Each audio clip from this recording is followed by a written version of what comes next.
Welcome to ஆர்விஏ சமையல். புளிப்பு மாங்காய் சட்னி எப்படி செய்கிறதுன்னு பார்ப்போம். அதுக்கு முன்னாடி எங்கள் வீடியோஸ் உங்களுக்கு தொடர்ந்து கிடைக்க மறக்காமல் சப்ஸ்கிரைப் பண்ணுங்கள். புளிப்பு மாங்காய் சட்னிக்கு என்னென்ன பொருட்கள் தேவைங்கிறத இப்போ பார்ப்போம். இதுக்கு மாங்காய் எடுத்துங்க. இந்த மாங்காய் நீங்கள் எந்த மாங்காய் வேணாலும் எடுத்துக்கலாம்.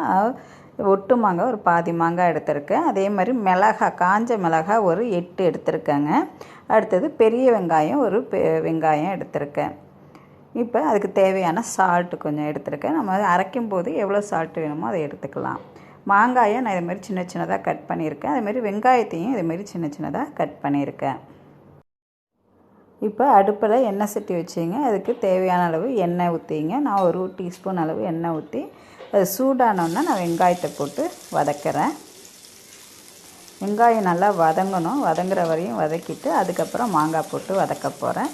ஸோ நல்லா இப்போ வதக்கிங்க. இப்போ வெங்காயம் ஓரளவு வதங்கிடுச்சுங்க.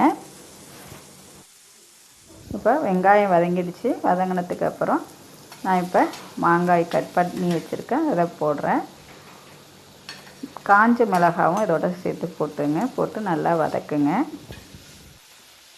இப்போ இது 3 நல்லா வதங்கணுங்க. வதங்கினதுக்கப்புறம் நம்ம கொஞ்சம் சால்ட்டு போட்டுக்கலாம். சால்ட்டு முன்னாடியே போட்டுக்கலாம். பட் நல்லா வதங்கினா தான் நமக்கு எவ்வளோ சால்ட்டு போடணுங்கிறது தெரியும். ஸோ அதனால் நான் கொஞ்சம் எல்லாம் வதக்கினதுக்கு அப்புறம் நான் சால்ட்டு போடுறேன். ஒரு 1/4 டீஸ்பூன் இப்போ போடுறேன். இப்போ இது நல்லா வதங்கிடுச்சு. வதங்கினதுக்கப்புறம் ஒரு தட்டில் போட்டு ஆற வச்சிங்க. ஆற வச்சதுக்கப்புறம் நம்ம மிக்சியில் போட்டு அரைப்போம். ஸோ இப்போ நான் தட்டில் போட்டு ஆற வச்சுருக்கேன். இப்போ ஆறிடுச்சு. நான் மிக்சியில் எடுத்து வச்சுருக்கேன். கருவேப்பிலை என்கிட்ட ஃப்ரெஷ்ஷாக இருக்கிறதால நான் அதையும் சேர்த்து போட்டு அரைக்கிறேன். ஏன்னா கருவேப்பிலை நம்ம ஃப்ரெஷ்ஷாக அரைச்சி சாப்பிட்டோம் அப்படின்னு சொன்னால் அவ்வளோவும் உடம்புக்கு இரும்பு சத்துங்க. ஸோ அதனால் நான் சேர்த்து போட்டு அரைச்சிருக்கேன். ஸோ இதை நான் ஒரு பவுலில் எடுத்துக்க போகிறேன்.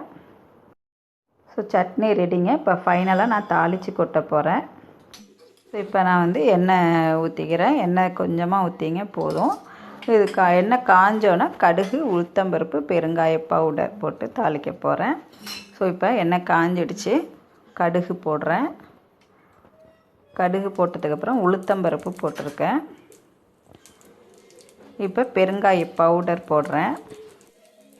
ஸோ இப்போ கடுகு, உளுத்தம்பருப்பு நல்லா பொரிஞ்சதுக்கு அப்புறம் பெருங்காய பவுடர் போட்டுட்டு இப்போ நான் கருவேப்பிலை போட்டு தாளிக்கிறேன். ஸோ கருவேப்பிலையும் நல்லா பொரிஞ்சதுக்கப்புறம் நம்ம அரைச்சி வச்ச சட்னியில் இதை எடுத்து கொட்டுறேன். ஸோ அவ்வளோதாங்க, இது முடிஞ்சிடுச்சு. நமக்கு புளிப்பு மாங்காயில் சட்னி எப்படி செய்கிறதுன்னு பார்த்தோம். ரொம்ப டேஸ்ட்டாக இருக்கும். இது சாதத்துலேயும் போட்டு சாப்பிட்லாம்.